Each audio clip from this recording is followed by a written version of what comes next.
Assalamualaikum warahmatullahi wabarakatuh. Halo anak-anak hebat kelas 4. Bagaimana kabar kalian hari ini? Semoga kalian dalam keadaan sehat dan selalu dalam lindungan Allah. Ya, hari ini kita akan belajar tema 4, subtema 1, dengan muatan pelajaran ilmu pengetahuan alam. Mari kita mulai pembelajaran ini dengan membaca basmalah. Bismillahirrahmanirrahim. Ya, hari ini kita akan belajar KD 3.7 menjelaskan pentingnya upaya keseimbangan dan pelestarian sumber daya alam di lingkungannya. Baik, sebelum kita mempelajari tentang upaya menjaga keseimbangan dan kelestarian sumber daya alam, kita akan membahas tentang kenampakan alam. Apakah itu kenampakan alam? Ya, kenampakan alam adalah lingkungan yang sudah ada sejak dahulu dan merupakan ciptaan Allah Subhanahu wa Ta'ala. Kenampakan alam bisa berupa daratan atau perairan. Jenis-jenis kenampakan alam yang pertama adalah gunung. Gunung adalah kenampakan alam yang menjulang dengan minimal ketinggian 600 meter di atas permukaan laut. Yang kedua adalah pegunungan. Pegunungan adalah rangkaian gunung yang saling berhubungan. Yang ketiga, bukit. Bukit adalah gundukan tanah yang lebih tinggi dari tempat di sekitarnya. Yang keempat, laut. Laut adalah kumpulan air asin yang mengenangi sebagian besar permukaan bumi dan memisahkan daratan menjadi beberapa pulau besar, pulau kecil, dan benua. Yang kelima adalah selat. Selat adalah laut sempit yang menghubungkan pulau satu dengan pulau lainnya. Bisa diperhatikan melalui gambar. Yang keenam, pantai. Pantai merupakan wilayah perbatasan antara daratan dan perairan laut. Pantai berada di daerah pesisir. Yang keenam, tanjung atau semenanjung. Tanjung atau semenanjung adalah daratan yang menjorok ke laut. Selanjutnya yang kedelapan, teluk. Teluk adalah bagian laut yang menjorok ke daratan. Ini adalah kebalikan dari tanjung tadi ya. Yang kesembilan, sungai. Sungai adalah aliran air yang besar yang terdapat di darat. Sedangkan danau adalah genangan air yang sangat luas yang dikelilingi daratan. Ya, itu tadi adalah jenis-jenis kenampakan alam. Selanjutnya adalah sumber daya alam. Apakah itu sumber daya alam? Ya, sumber daya alam adalah segala sesuatu yang ada di alam dan digunakan untuk memenuhi kebutuhan hidup manusia. Sumber daya alam berdasarkan sifatnya, sumber daya alam dibagi menjadi dua.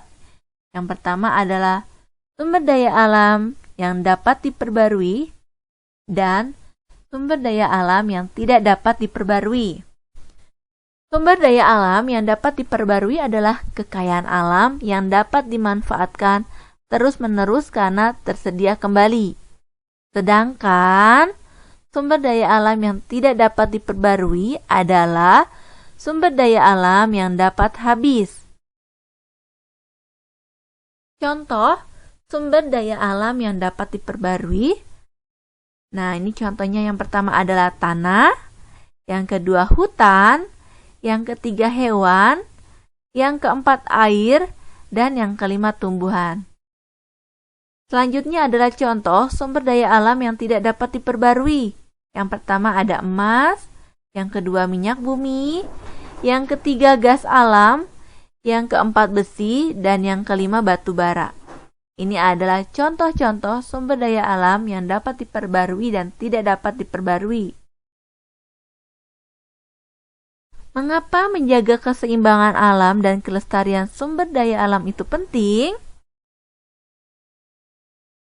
Ya, menjaga keseimbangan alam dan kelestarian sumber daya alam perlu dilakukan agar tidak merugikan manusia dan makhluk lainnya. Contohnya yaitu menjaga kelestarian pohon bakau. Menjaga kelestarian pohon bakau dapat menjaga keseimbangan alam di sekitar daerah pesisir. Alasannya, karena pohon bakau berfungsi sebagai habitat makhluk hidup dan menahan gelombang air laut.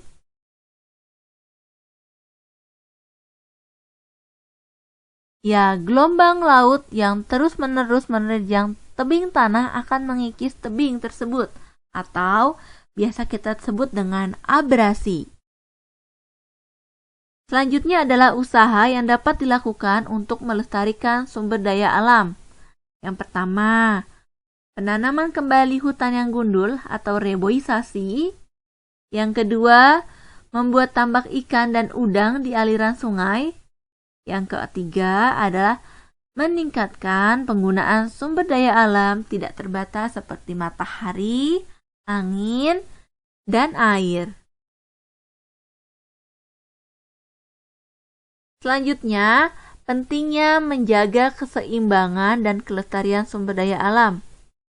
Yang pertama, mencegah terjadinya bencana alam seperti banjir, tanah longsor, dan kekeringan. Yang kedua adalah menjaga kelangsungan hidup manusia, hewan, dan tumbuhan. Yang ketiga, menjaga ketersediaan air bersih. Yang keempat, menjaga ketersediaan udara bersih. Yang kelima, menjaga keanekaragaman sumber daya alam seperti hewan dan tumbuhan.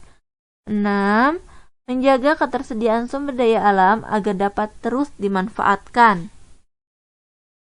Ya, berikut adalah kegiatan menjaga keseimbangan dan kelestarian sumber daya alam di sungai. Nah, ada penyebab penyebaran di sungai. Yang pertama adalah pembuangan limbah ke sungai. Yang kedua adalah racun ikan. Nah, kita dapat melakukan upaya pelestariannya dengan cara seperti apa? Yang pertama, tidak membuang sampah ke sungai, tidak menggunakan bahan peledak atau racun saat menangkap ikan. Yang ketiga adalah pembersihan dan pemeliharaan tumbuhan sekitar sungai. Selanjutnya adalah laut. Penyebab pencemaran laut biasanya ini limbah dari muara sungai, racun dan bahan peledak penangkap ikan, dan tumpahan minyak dari kilang. Upaya pelestarian yang dapat kita lakukan yaitu tidak mengambil atau merusak terumbu karang dan memelihara hewan laut. Yang kedua, tidak menggunakan bahan peledak, racun, dan pukat harimau. Ya, berikut juga contoh kegiatan pelestarian sumber daya alam. Yang pertama adalah tanah. Kegiatan pelestariannya bisa dilakukan dengan tidak membuang limbah pabrik langsung ke tanah, lalu melakukan upaya penanaman pohon, dan membuat sengkedan atau terasering pada tanah miring untuk mencegah erosi. Kegiatan pelestarian terhadap tumbuhan dapat dilakukan dengan melakukan reboisasi atau penanaman kembali, tidak menebang pohon secara liar, lalu merawat dan memelihara tumbuhan. Selanjutnya, contoh kegiatan pelestarian sumber daya alam seperti hewan. Yang pertama, melestarikan habitat hewan, tidak memburu hewan langka, atau dapat membuat pelestarian ex situ dan in situ. Selanjutnya, dalam Quran Surat Al-Baqarah ayat 164, Allah Subhanahu wa Ta'ala berfirman, sesungguhnya pada penciptaan langit dan bumi pergantian malam dan siang, kapal yang berlayar di laut dengan muatan yang bermanfaat bagi manusia, apapun yang diturunkan Allah dari langit berupa air, lalu dengan itu dihidupkannya bumi setelah mati kering, dan dia tebarkan di dalamnya bermacam-macam binatang dan perkisaran angin dan awan yang dikendalikan antara langit dan bumi. Semua itu sungguh merupakan tanda-tanda kebesaran Allah bagi orang-orang yang mengerti. Nah, Allah menciptakan alam dan isinya dimaksudkan untuk memenuhi kebutuhan makhluknya yang ada di bumi. Karena itu, jagalah alam dan isinya agar kehidupanmu dapat berjalan dengan baik. Ya, sekian pembelajaran kita pada hari ini. Semoga apa yang disampaikan dapat dipahami dan dapat bermanfaat. Terima kasih anak-anak hebat. Wassalamualaikum warahmatullahi wabarakatuh.